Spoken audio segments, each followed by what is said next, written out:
Hello, it's day 13 and today we're going to make a pillow for our rabbit to lay his head on. Now if you want a template, this piece of card measures 5 centimetres along the longest side and about 2.5 centimetres down the shortest side. And you'll see mine works out a little bit deeper than 2.5 centimetres, so it's kind of judging it by eye as well. Now you've got your bed in front of you, you can see better what size to make it.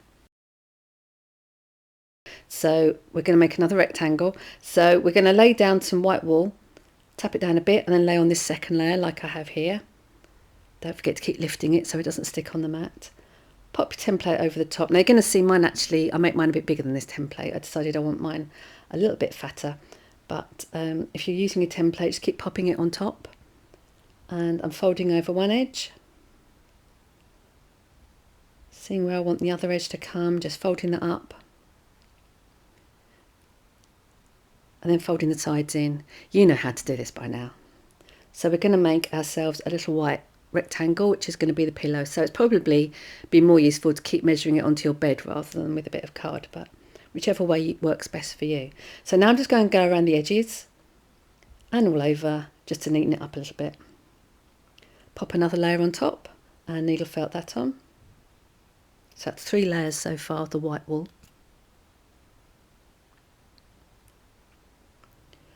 And another layer, 4 layers. You want quite a nice puffy pillow so it's nice and comfy in the bed. Now a good way of getting the edges quite neat is to lay a little bit of fibre right over the edge, and that kind of traps all the stray bits of fibre that are hanging off the end and just neatens it up. This is a good way. Often if I have a piece that I've made and it's a little bit too big, so I'm cutting it down with scissors, you can always see where that end's been cut. So to disguise the fact you've cut a bit, I just pop a bit of wool over like this over the edge and you can never tell. So it's a good way of finishing off edges. So I've done that all the way around. And then I'm just doing a little bit more shaping as I'm firming it up, because I'm going to start pushing in along the edges. Can you see? So just pushing like an indent into the middle so you've got more of a pillow shape with those sort of corners sticking out a little bit. This doesn't have to be really firm, to be honest. It's a pillow, so it should be quite soft and squishy. Now I'm sure all your beds have come out different shapes and sizes. They always do. Needle felting isn't that exact most of the time. So pop it on your bed and just check that it fits nicely. You've still got time to adjust the shape a little bit before we stick it on. So I'm just popping the rabbit on as well to check it all works. That looks good.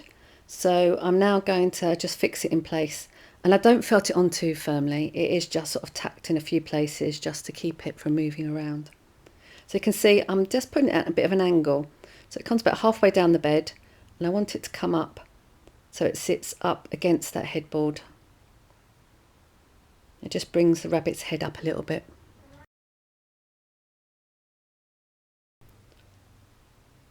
So you can see just a few pokes around the edges. So you can see I've put it up at quite an angle towards the headboard. You can see better from the side. Just checking again that the rabbit fits in fine. That looks good. Right, let's get the rabbit fixed in place as well. Now I want to leave a little bit of a gap down by his bottom. Alright, so leave a little bit of gap down by the end of the bed. Make sure his head's up on the pillow.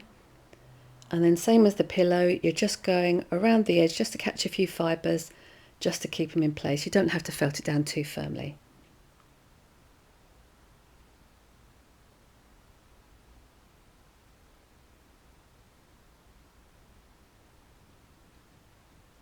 And you can do a bit of arranging of the ears here if you want them at a certain angle.